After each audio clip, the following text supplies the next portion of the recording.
Alrighty. And it is a fucking new year. God, why did you have to start it off with a curse word? It's a new year. It's a new me. And I'm just here to share this new me with everyone.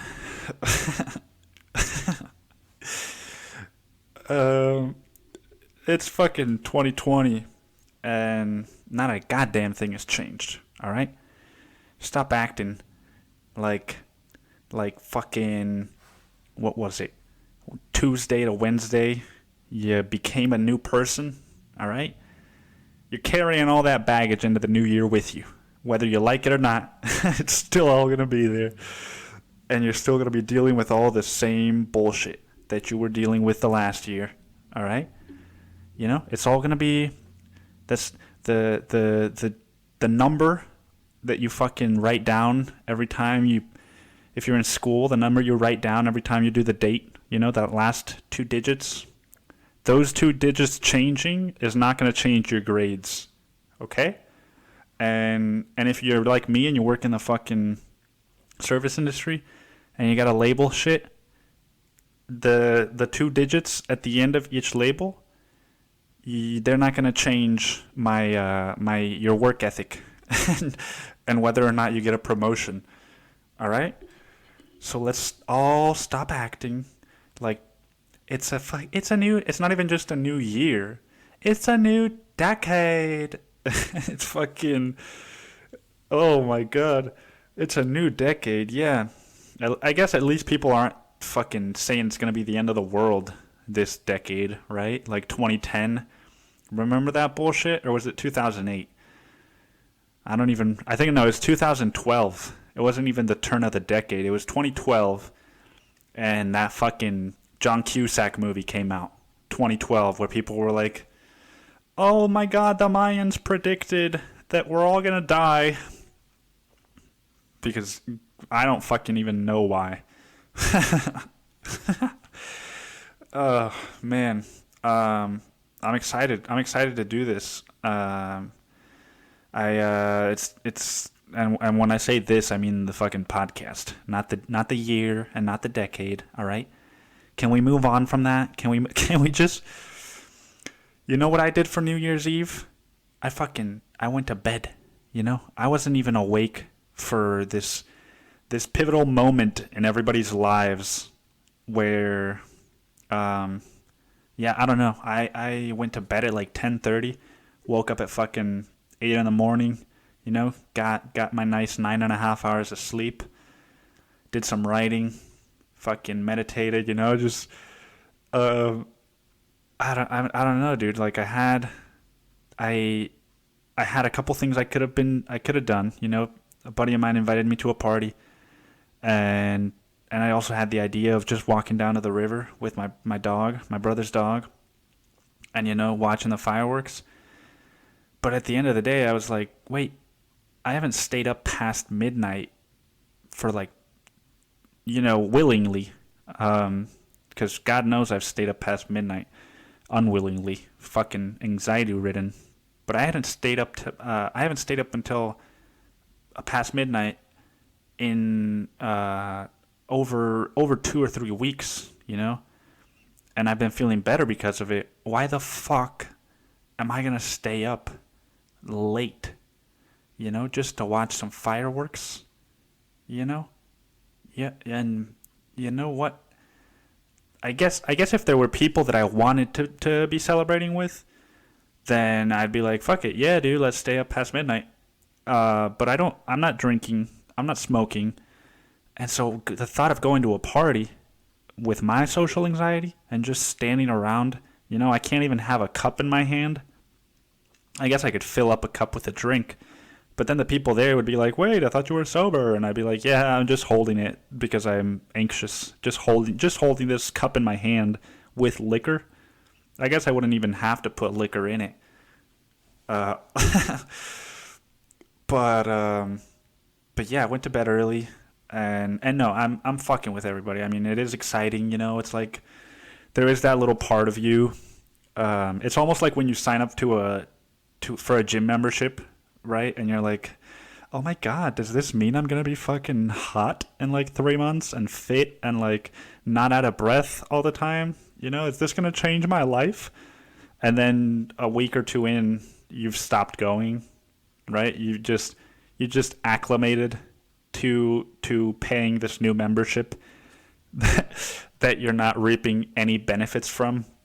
And that's what I think 2020 is like. It's gonna be like, it's the same goddamn year as it was last year. It's the same goddamn fucking everything, same song and dance, as Eminem would say. But it is exciting, God, can I contradict myself any further?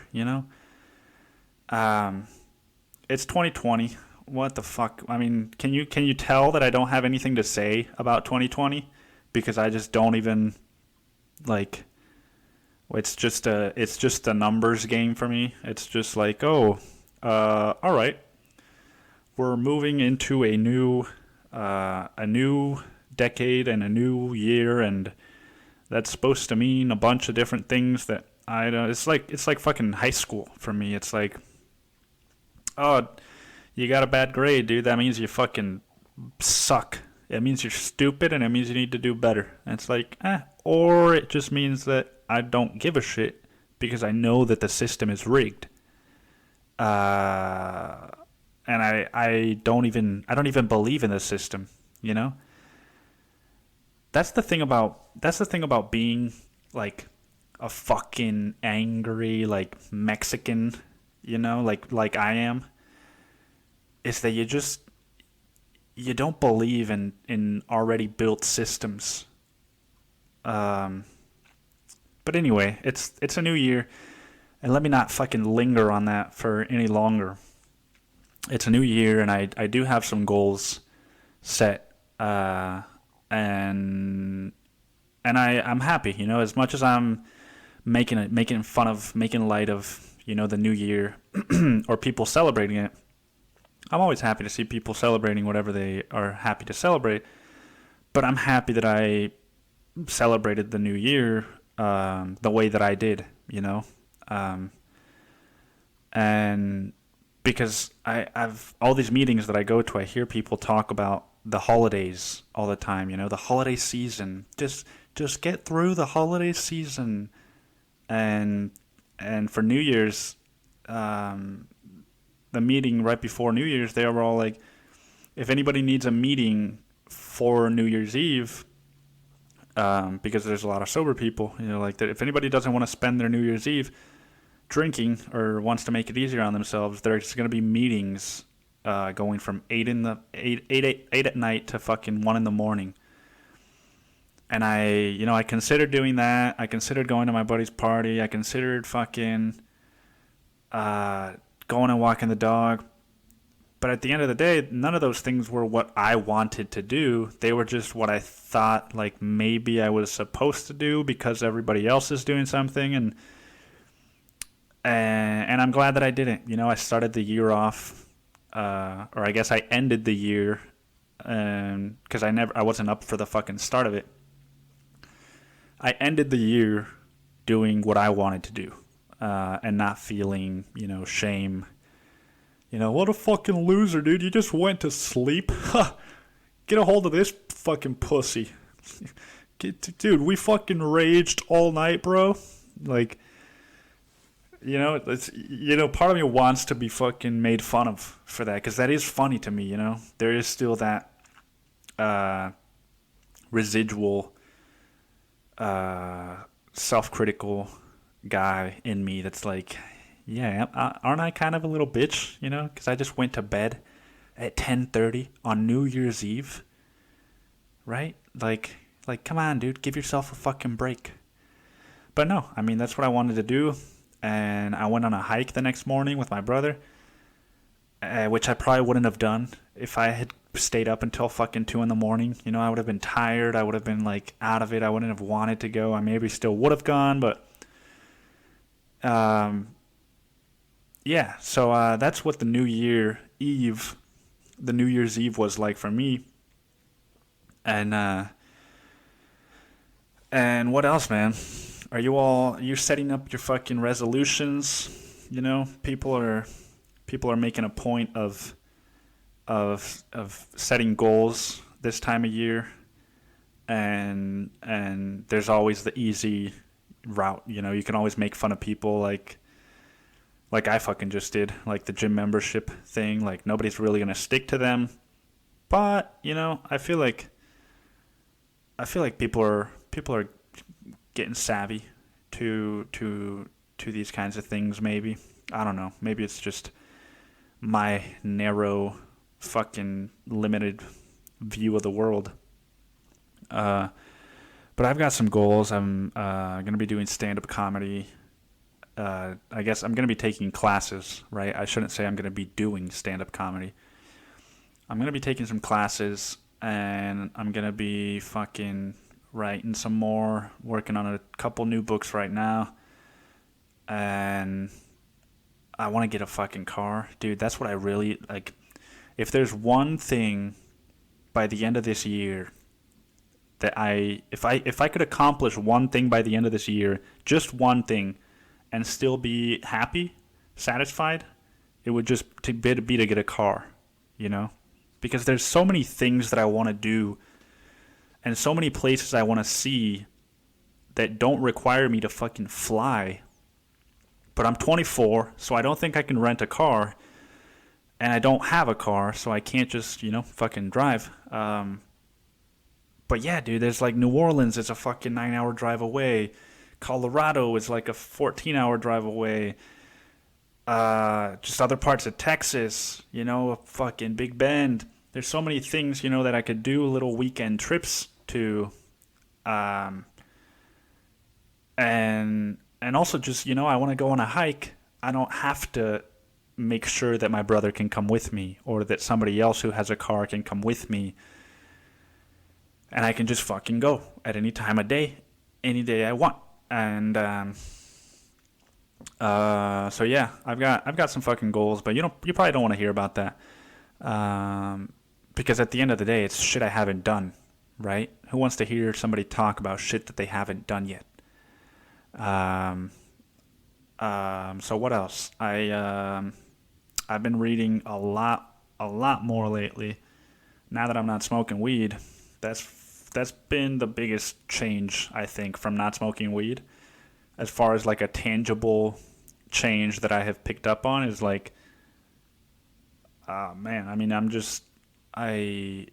reading a lot more before bed, and also just during the day, I'm like, all right, got nothing to do. Let me just fucking sit on the couch with my brother, with Ellie, the dog, and dude, I can't believe I'm still doing that shit. You know, it's been 5 years since I moved, 6 if you count college, since I moved to the U.S., and I'm still speaking like a fucking, man, like a word that I can't even say anymore. You know, my brother's dog. Is that I'm just gonna call her that for the rest of fucking calling her that. It's just every time I am referencing Ellie, oh well, my brother's dog that I live with. You know, like why do people do that? I'd like to understand why I feel the need to contextualize everything all the goddamn time.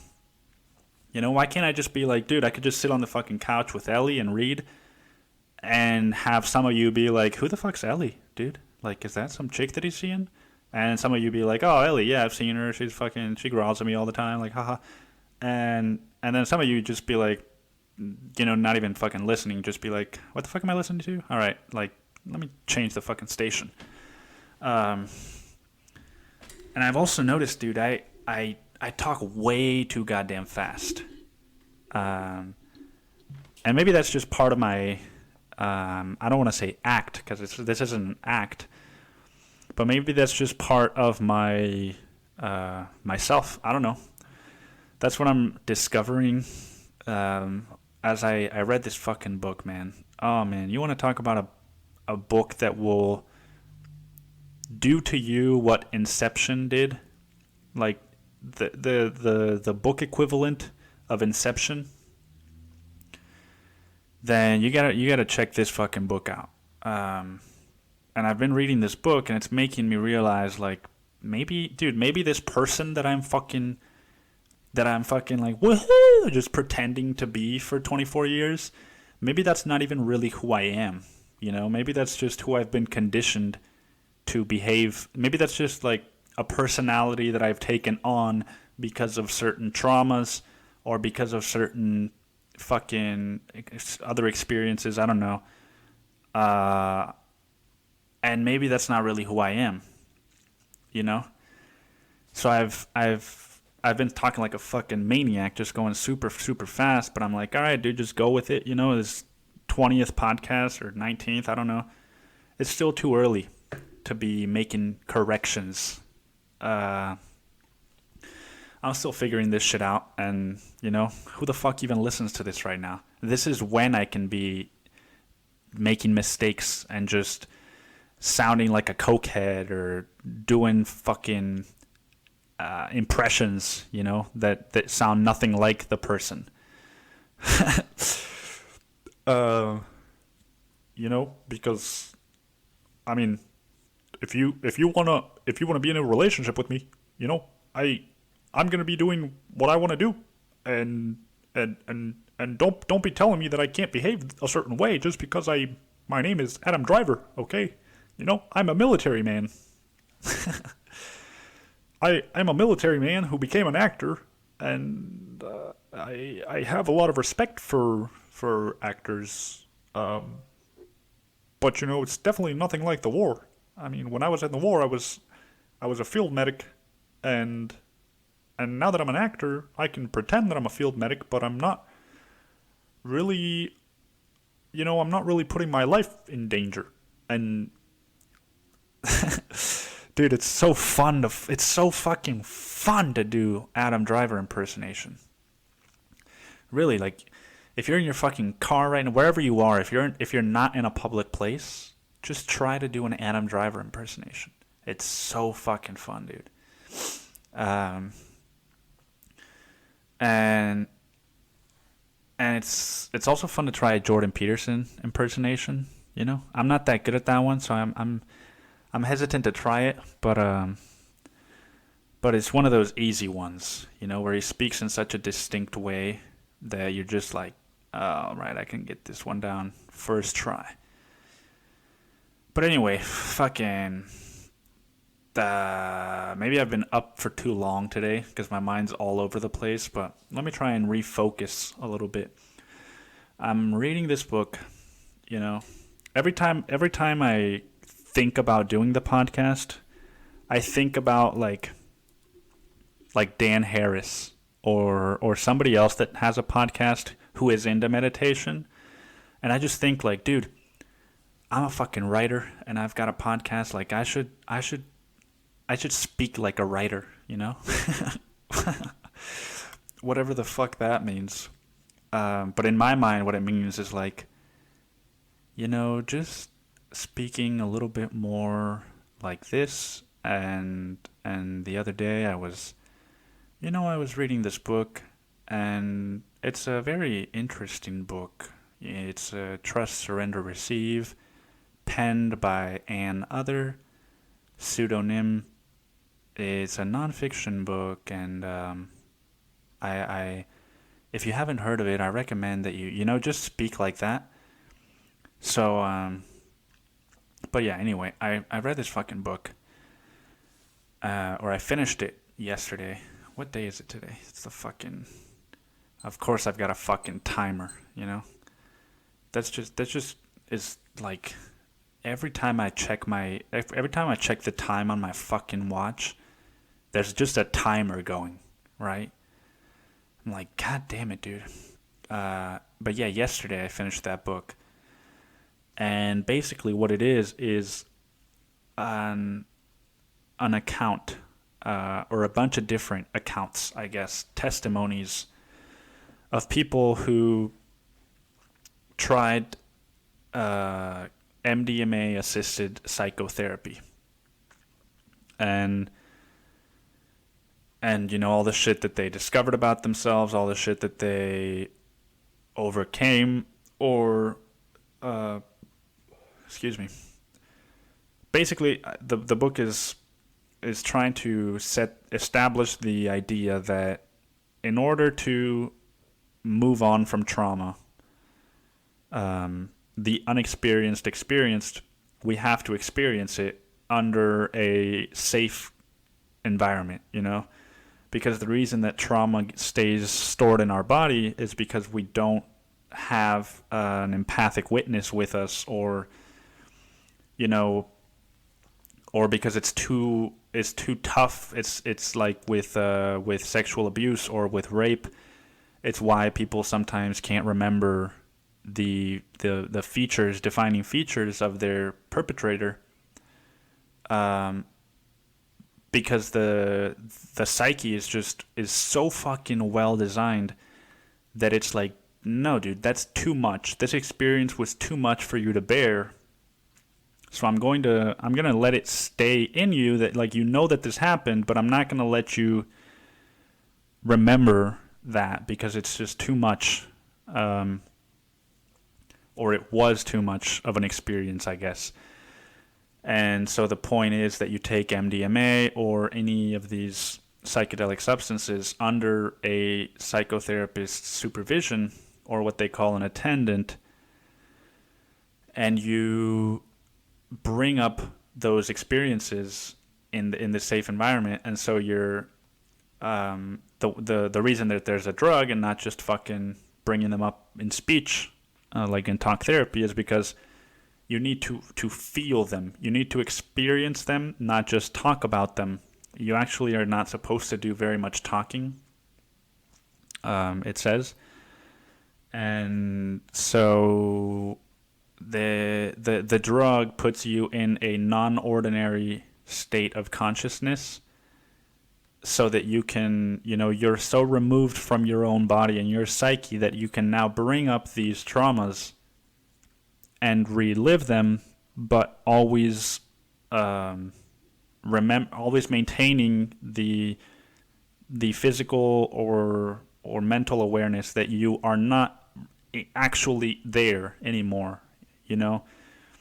I'm just using sexual abuse because it's an easy one, but it's really all kinds of trauma.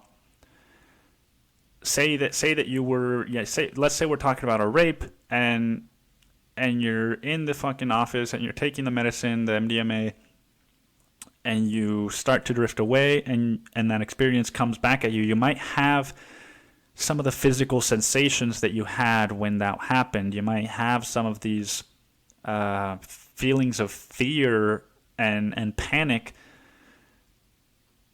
but the entire time you can even hold the attendant's hand.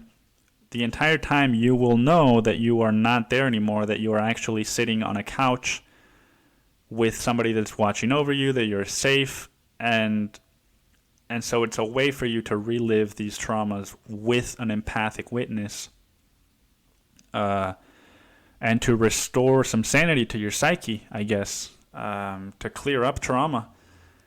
And it's just so crazy reading this book, because it's all testimonies of people, and their traumas. There's a war veteran talking about PTSD, and when he took MDMA with the attendant, he was like in a Humvee in Iraq again, and like the fucking bombs detonating around him. A friend of his fucking blew up into a million pieces and blood splattered on his face. He's thrown back into that environment because when he was in that environment, his psyche was like, whoa, this is fucking crazy, dude.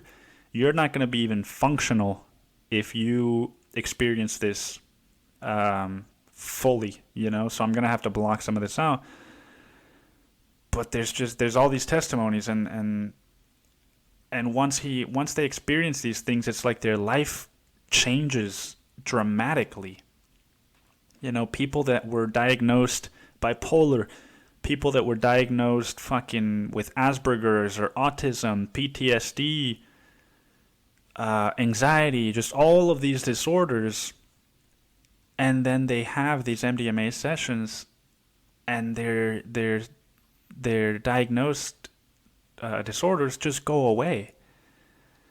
And so the book is also kind of breaking down some I guess some accepted beliefs that we have about ourselves, like the fact that you're fucking you're depressed, you're diagnosed depressed because you have a chemical imbalance, and so we're gonna give you these fucking drugs, and now you're gonna be over there, and you're gonna come back in a few months, but that's what you are, you're bipolar, you're depressed, you're a fucking veteran, crazy veteran, when really it's just that there's these experiences caught in our psyches that we have to allow ourselves to revisit, and then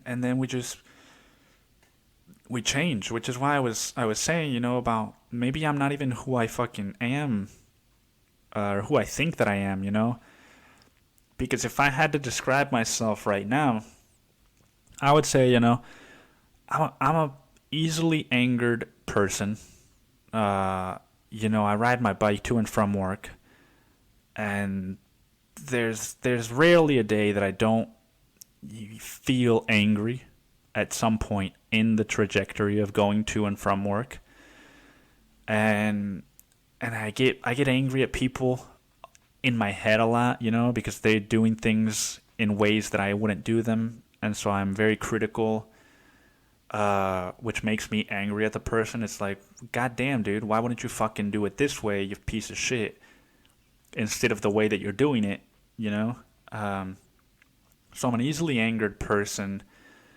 I'm also, one of the things that I am curious if would change if I did these MDMA sessions is that I consider myself socially anxious.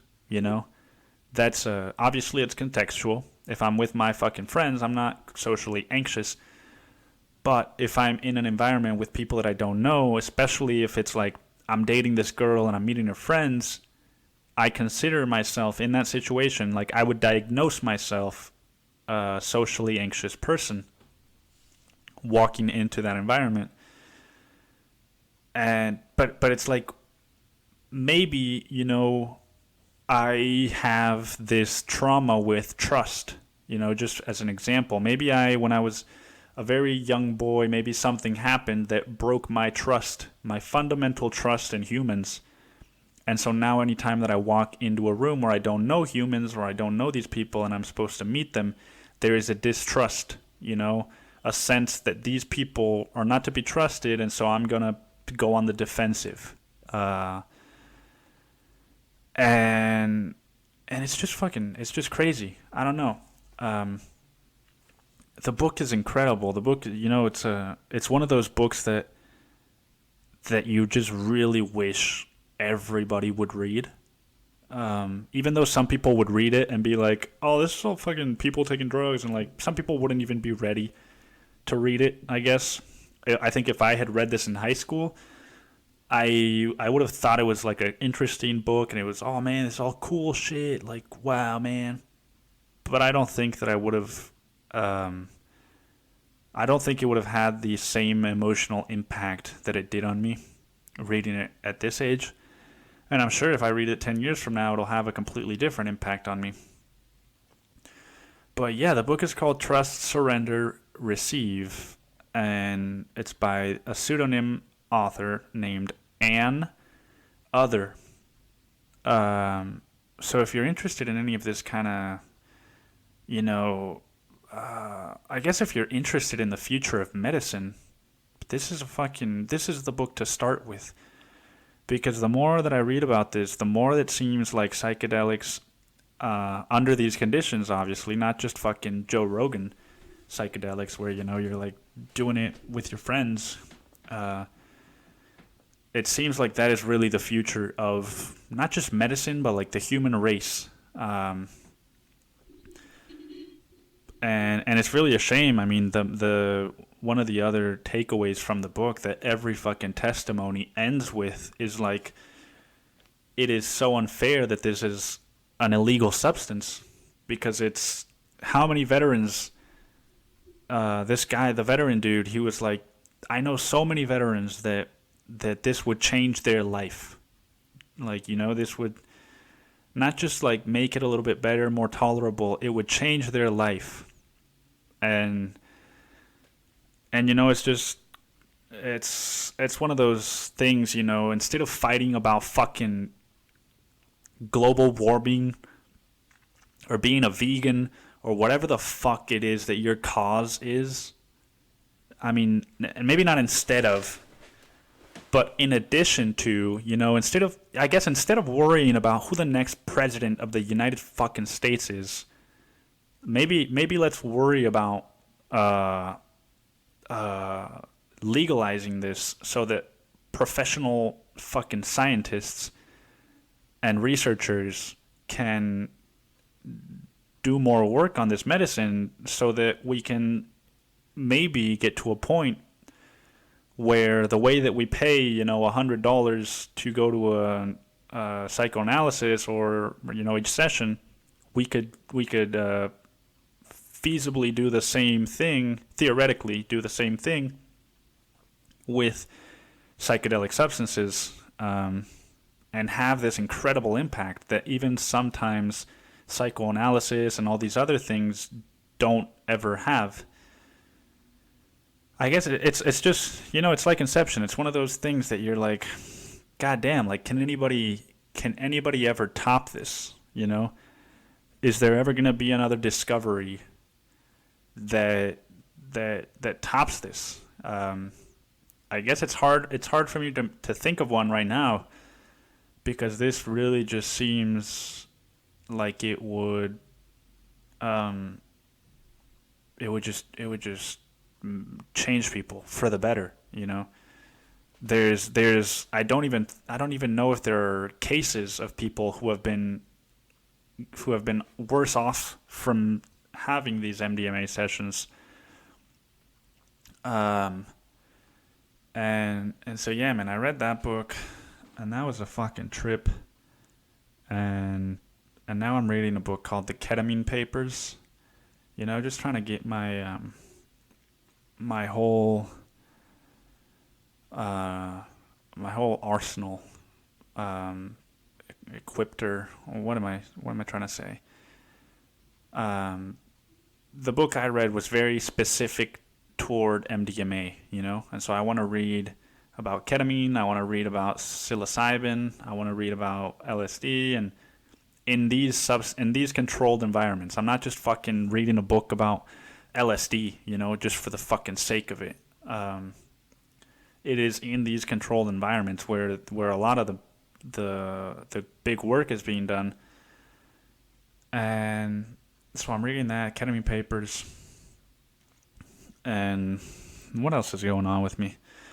I don't want to bore you with just a bunch of fucking science-y talk, because at the end of the day, I'm no scholar, I'm no scientist. I'm just a fucking kid that's trying to, just move past some of his trauma. And this is, the one thing I will say, because I try to be objective about these kinds of things, is that I'm definitely biased. I am somebody who wants to do this and who wants to overcome trauma, and so the idea that this is something that would do that appeals to me very much. But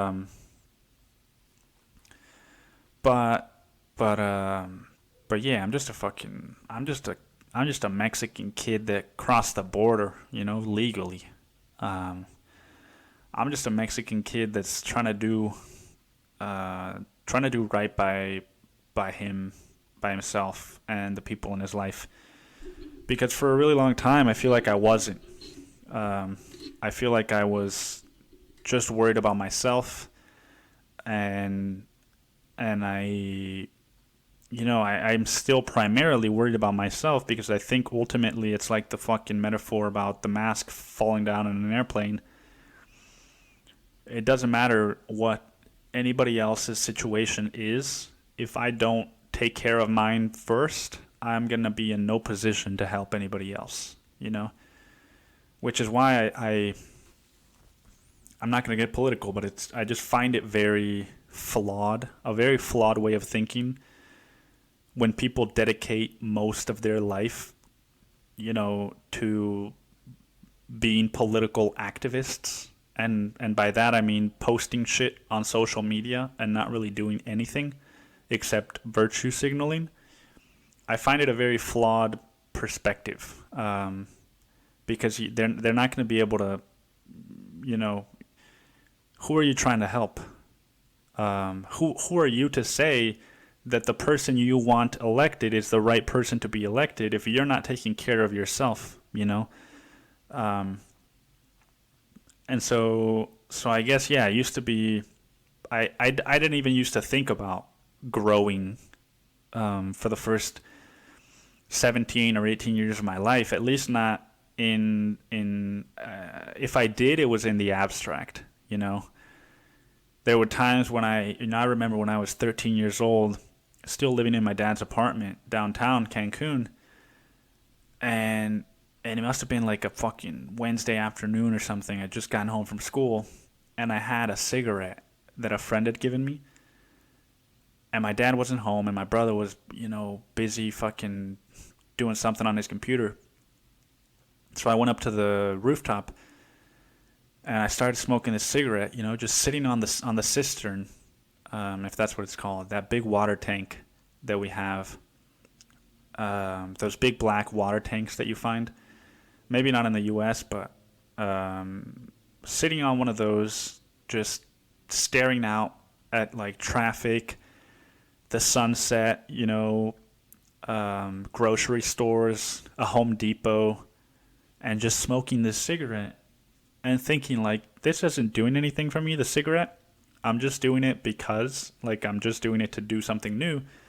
But also just thinking, I remember this is one of my most vivid memories of when I was alone as a child. Just being up there and feeling existential and thinking like, dude, one day I'm going to be fucking, like, I'm going to be living somewhere completely different on my own, and I'm going to be doing what I want to be doing. Like, I just remember that phrase being kind of what I came back to all the time. When I was unhappy or when I was frustrated, I would just find spaces where I could be by myself and just feel kind of like, dude, fucking, like, kind of melancholy, but also, you know, just longing, I guess. And I didn't really have a sense of how I could do any of these things, but I just knew, you know, even at that early age, I just knew no matter what I did, if I went to college, if I didn't, if I graduated high school or not, 10 years from now, I would be in a just, the world would move me to a different place and time where I would be doing something that wasn't what I was doing then, which was going to high school and fucking just drinking with my friends because that's what you were supposed to do, or that's what everyone else was doing, just getting fucking blackout drunk and being idiots and you know, trying to date girls but not really knowing what the fuck I was doing and not feeling safe to talk to my parents about it. It's, you know, I think the one thing, because I didn't really read until senior year of high school, dude, I didn't read or write pretty much at all, unless it was for class. Like, that wasn't a big part of my life growing up. But what was a huge part of my life, I think what kept me sane from 13 to 18 was Texas Hold'em, dude. No limit fucking Texas Hold'em. It was like every weekend, me and my buddies, and sometimes my brother and his buddies would get together. Oh man, I'm fucking burping this pork out. God damn. we would get together on the weekends and play No Limit Texas Hold'em, and that was like peak happiness for me, was those nights where we all gathered at the apartment, fucking lift up the glass from our table so that it slides smooth on the surface, and just play Texas Hold'em, dude, because I was like, fuck yeah, dude, I'm practicing a skill that I want to be practicing, that I believe could be leading to a better future, and that a lot of people that I look up to practice, you know? When I wasn't playing, I was watching fucking World Series of Poker tournaments, No Limit Hold'em cash games, high stakes poker, you know, poker after dark, all that kind of stuff. And just really feeling like, all right, as long as I have this in my life, I will persevere. It's kind of how I feel about writing in my present life.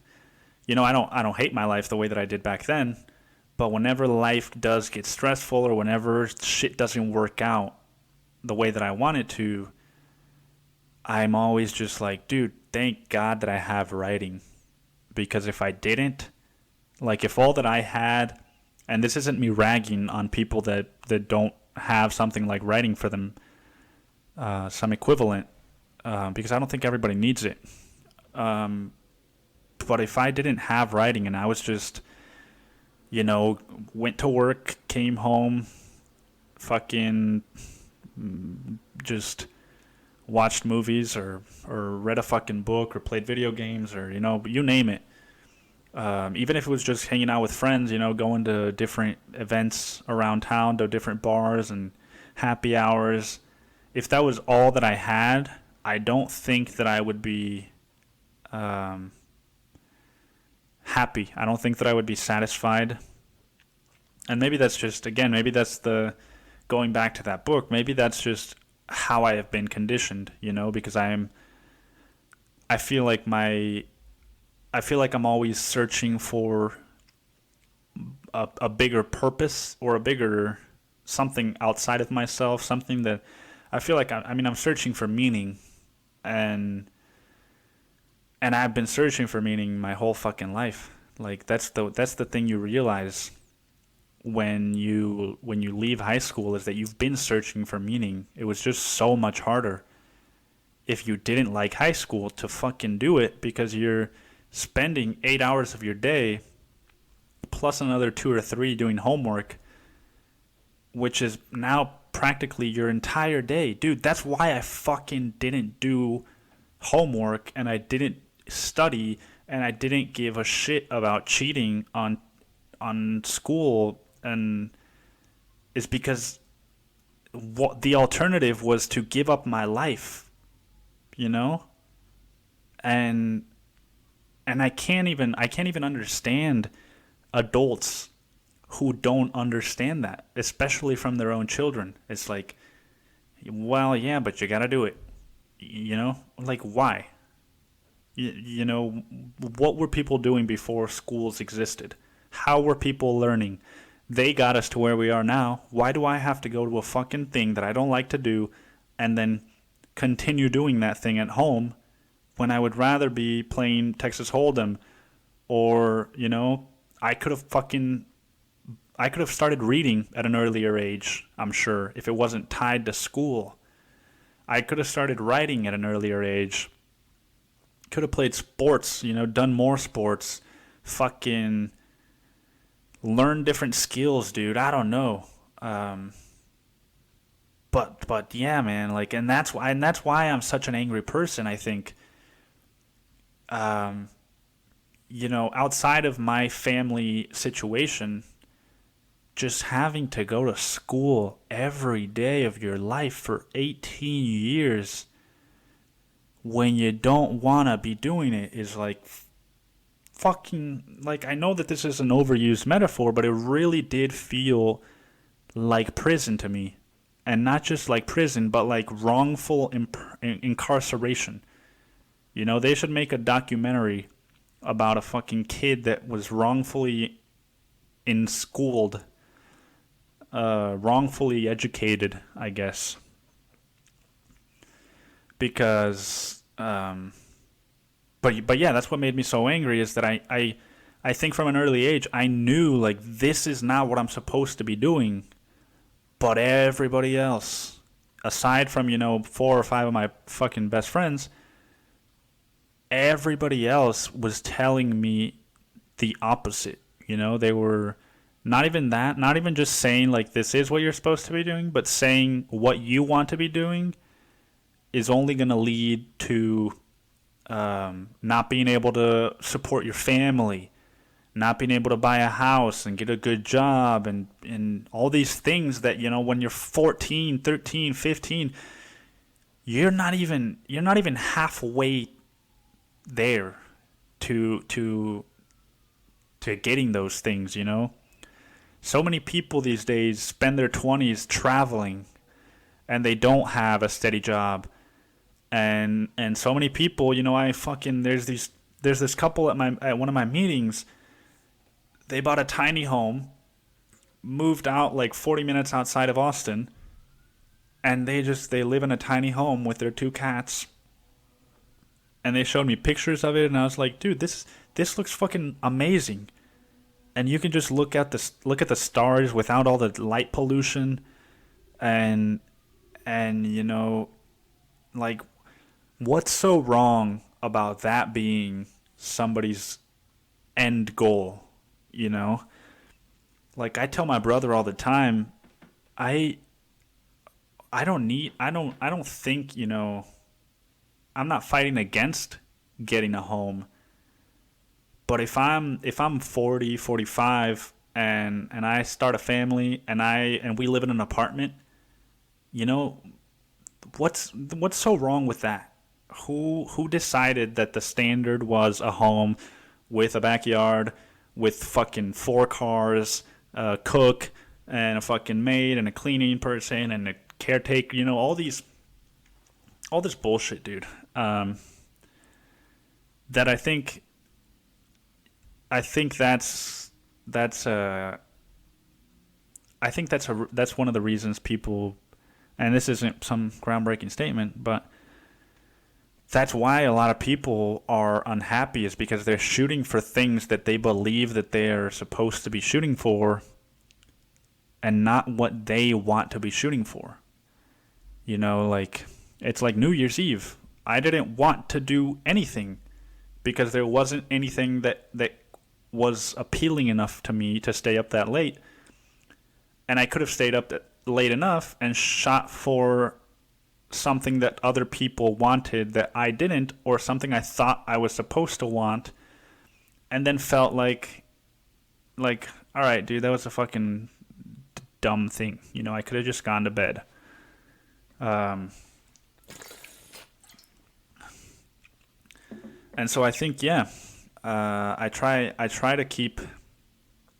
stay humble in that sense, at least, and just know, like, I've got an apartment right now, and I've got food on my table, I've got a hot shower, I've got a bed to sleep on, and I've got a method of transportation. Like, I already have more than a lot of people have. And so why wasn't this something that I could have fucking aimed for when I was in high school, Why couldn't teachers just be like, yeah, if you're really not interested in biology, just get a D, just get a passing grade and you'll be fine. Because if you don't want to go to college, your grades really don't matter, Just get a D, and then maybe in math get like a B, and you'll be tight. You won't fail 9th grade. So just, if you're not interested in fucking ecology, if you don't want to be an environmentalist, just cheat off of Johnny over there. I won't tell anybody. Maybe not cheating, because then you're teaching them the bad values, but try it out, give it a chance, and if you don't like it, then just do the bare minimum, dude, to get through it, because the way the system works, it is flawed, and you do have to take ecology. So just fucking, just do the bare minimum, and focus your time on other things. Um, and that's the one thing that is pretty fucking dope, is that I've dated a couple girls in the last 6 months who are teachers, and all of them have said the same thing to me, is like, I tell my kids that college is not the only option, which is what's kind of cool about a lot of teachers being so young, is that they have more of a understanding about what that experience is like, and so when a kid is like, fucking Mr. Gomez, like, I fucking hate school, like, I don't know if I'll be able to afford college or if it's right for me, instead of being faced with what I was faced with, which was like, that's all or nothing, you do that or you fail at life. They have these, these teachers who are telling them like, well, that's not your only choice, college is not for everyone. I think if I had heard that sentence, dude, I would be a very different person, just once.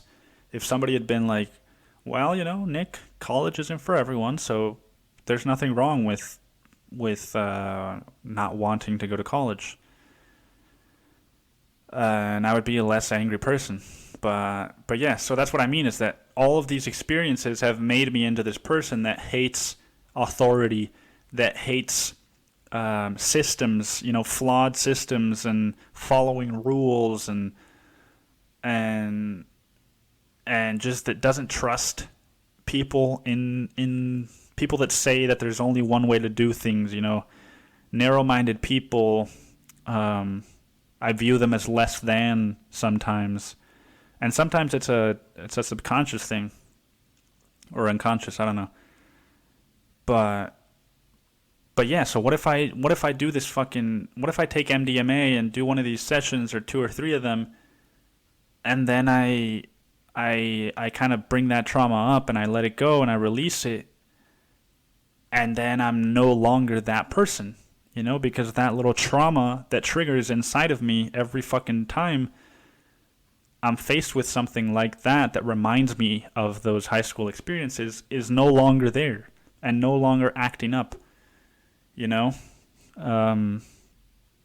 So it's really, I mean, I might not be doing it the best service the way that I'm explaining it. I don't know, but it's really not a, like, if somebody was telling me to read this book, I would feel stupid just being like, all right, what else is out there?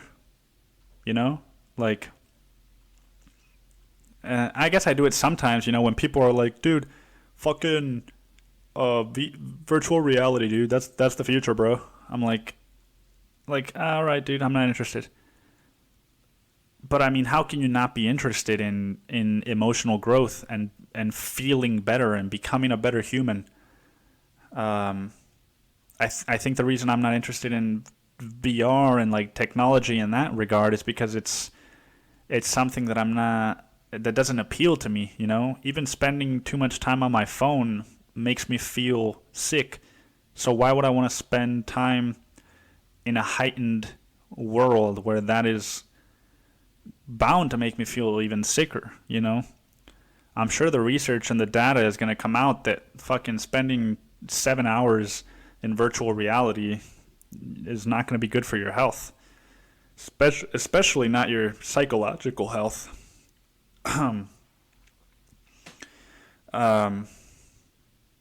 But yeah, dude. So I don't know. I'm just a kid trying to do right by him, and I'm rebuilding. It's like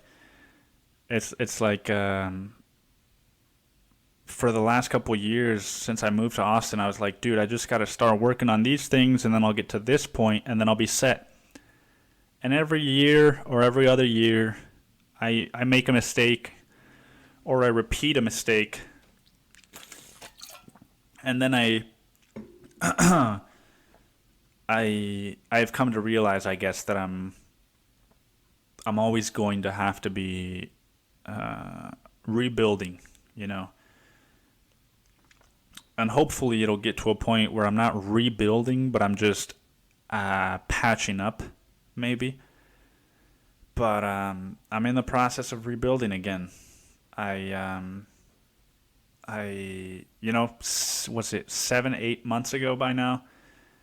When my ex-girlfriend broke up with me, I was rebuilding. You know, I was definitely rebuilding then because I couldn't even go to work without, breaking down in the bathroom because of how sad I was. And I was like, dude, just get over this, not get over it, but just feel these emotions and get through it. Just push through it, dude. You'll get to the end of it and then you'll be okay. That's what my thought process was. And now it's 8 months later, and am I still sad about it? Yeah, of course. But is that the main thing that is driving my rebuilding and my pain or my suffering? No. And so there's always going to be something, That's what I'm slowly starting to learn. There's always going to be something. And the more comfortable you can get with that, the easier change will be for you, I think. And so yeah, I guess. What else, man? What else do I have to say? I had a great couple days.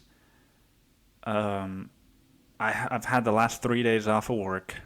Today's my last day off. I've got to be up at 7 in the morning tomorrow, and I'm kind of ready for it. I'm the kind of person, at least I am right now. A little bit of MDMA might change that, but I'm the kind of person right now that too much time away from work, unless I'm like traveling or something, too much time away from work makes me start to lose my mind.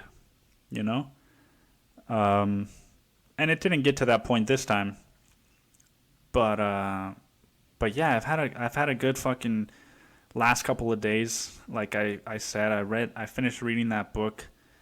I celebrated New Year's Eve the way that I wanted to. I picked up an old writing project back up, and just gaining some more momentum with my writing again. Or more than it was at already. I guess it's hitting second or third gear. And what else, man? I finally got Spotify Premium, dude. Fucking want to talk about? You want to talk about doing? Like I read this thing. Tucker Max. If you don't know who that is, it's not really pertinent to the fucking story that I'm about to tell you. But I read this thing on Facebook that he posted where he said, if I have a problem and money to solve that problem, then I don't have a problem. What I might have is an unwillingness to solve a problem. Why? Often because it's the solution to another undiscovered or unacknowledged problem. Example, let's say I have an anger problem and I want to solve it. If I can afford a great therapist to help me, and I never do, why not? Because my anger is a solution to another problem. In this case, my way of avoiding feeling sadness and grief. So, obviously that's a much deeper problem, but, obviously, Hannah, that's a much deeper problem, okay? And you don't just fucking invite me over and start to talk about all these fucking problems. No, obviously it's a much deeper problem, but we can apply the same thing to the Spotify, right? Before Spotify Premium, I was using an iPod Touch, dude, an iPod fucking Touch, and I was putting my fucking music, renaming files with caps, the first letter had to be caps, and just all this time and effort transferring files into different folders into my iPod and different playlists on my iPod, and I was spending a lot of time. I guess my problem was I want new fucking music for my bike ride from to and from work, and but I had the money to solve that problem. So I didn't have a problem. What I had was an unwillingness to solve the problem. And so why didn't I do it in this case?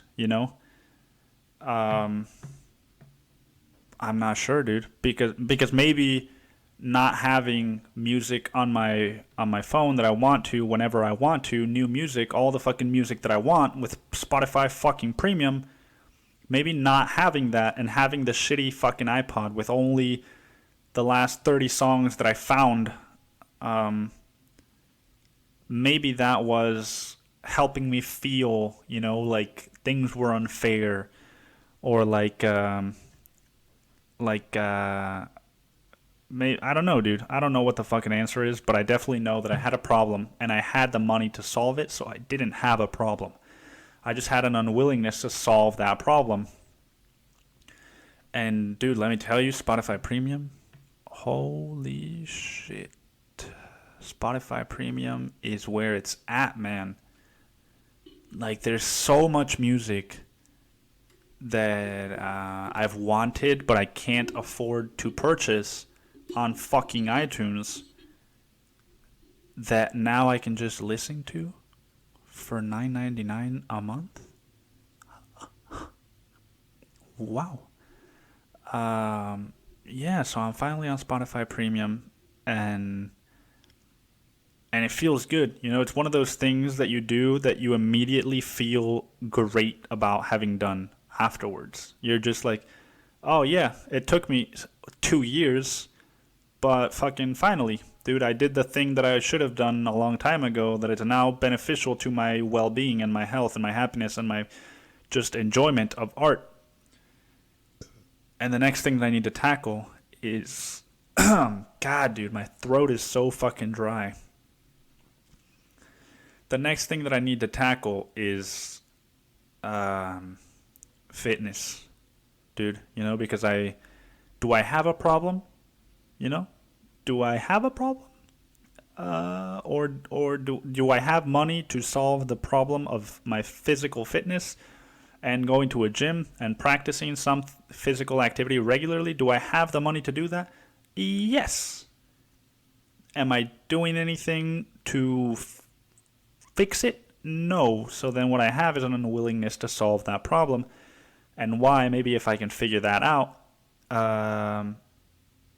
maybe it's got a lot to do with writing. Maybe fucking experiencing turmoil, not being able to sleep, and not, all these things are preventing me from getting to that next level with my projects. And it's easier to tell myself, I'm just not ever going to get there because life is not got it in the cards for me, than it is to just fucking use the money you have to solve the problem. So, on that note, I want to end this with, dude, I'm pulling it up right now. I saw a fucking, oh man, I've been trying to find more things like this, like little news clips or little things that I can talk about for when I maybe don't have as many things to talk about.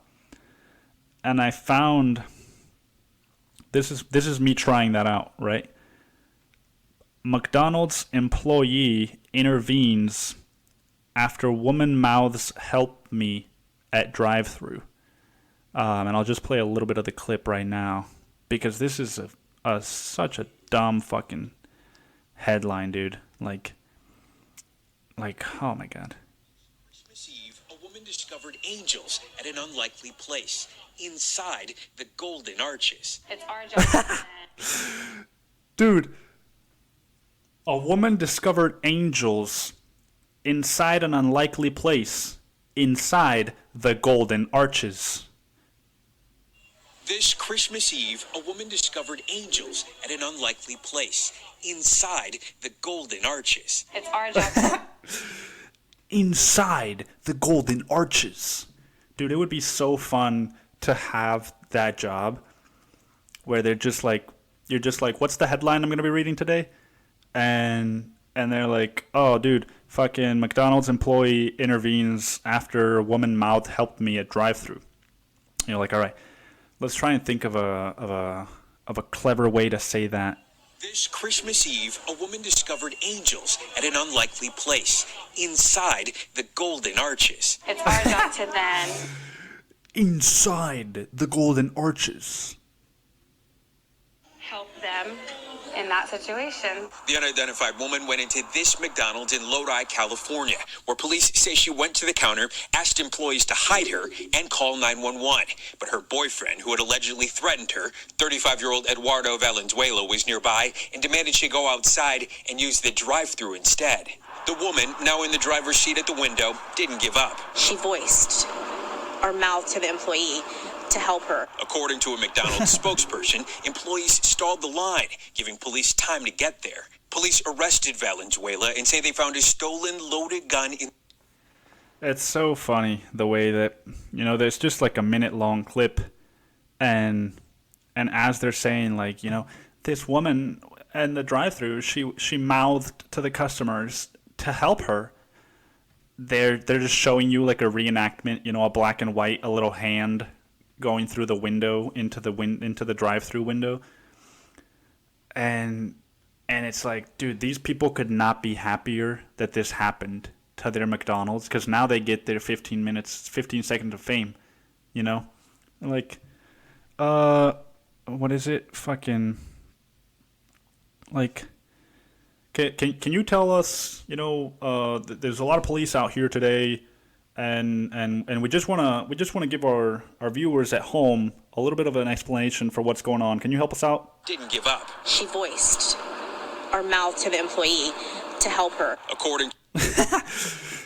She voiced or mouthed to the employee to help her. Oh man, it's great, you know. McDonald's is my kind of place. And it's a happy place, so I'm glad that happy news came from it. You know, this is great fucking... You know, this could be fucking propaganda. It's got 3 million views on NBC News. Oh man, this could be fucking... This could be McDonald's just hiring 2 fucking meth addicts to go and, like, just ruin an employee's day so that the headline can be McDonald's employees. She mouthed to the employees to help her. This Christmas Eve, a woman discovered angels at an unlikely place inside the Golden Arches. And this fucking guy, dude. Oh man, it's so great. I wish that I could find like 100 clips of newscasters just exaggerating, like hyperbolizing an event that happened, you know, like fucking all I can think about now are different fast food places, you know. This New Year's Eve, a woman found this New Year's Eve, a woman found angels inside of an unlikely place. Inside a Kentucky Fried Chicken. Oh man, I'm not that good at it. But yeah, so somebody had a much worse New Year or Christmas Eve than I did.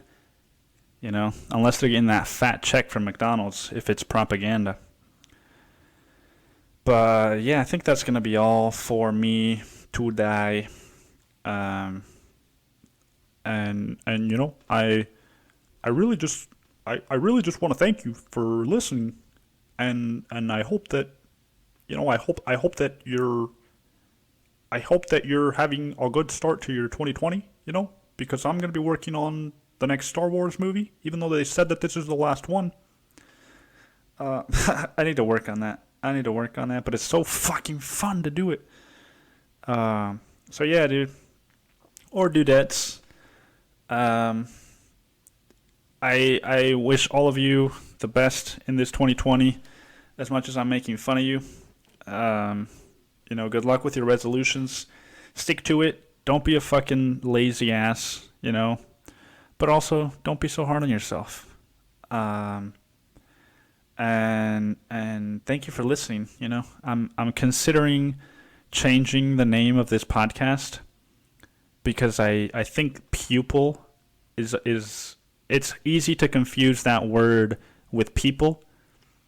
And it's also, you know, if somebody's like, oh, dude, you should totally listen to my buddy's podcast. And somebody else is like, oh, what's it called? Yeah, I'll totally check it out. And the first person is like, it's The Pupil's Life. It's like what? The People's Life? Like, no, The Pupil's Life. The People's Life? What are you saying? The Pupil's Life. Can you spell that? You know? Like, as much as it fits the premise of what I'm trying to do, I'm not sure that it's accessible enough by name.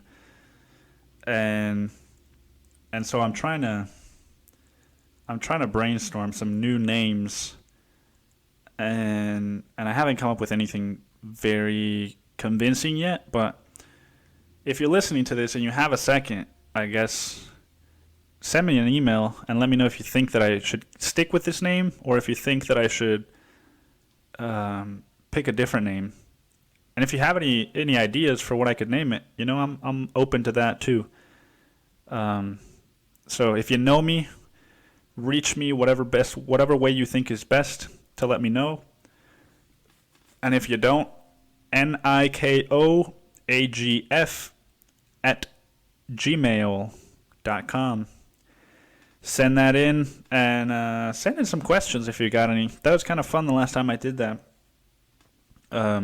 Maybe it's too early to get questions, you know, from fucking 5 listeners that are my brother and two friends and 3 random people. Wait, that's 6. Well, I did say I've hated fucking school, so thank you for listening, and a happy new year to everybody.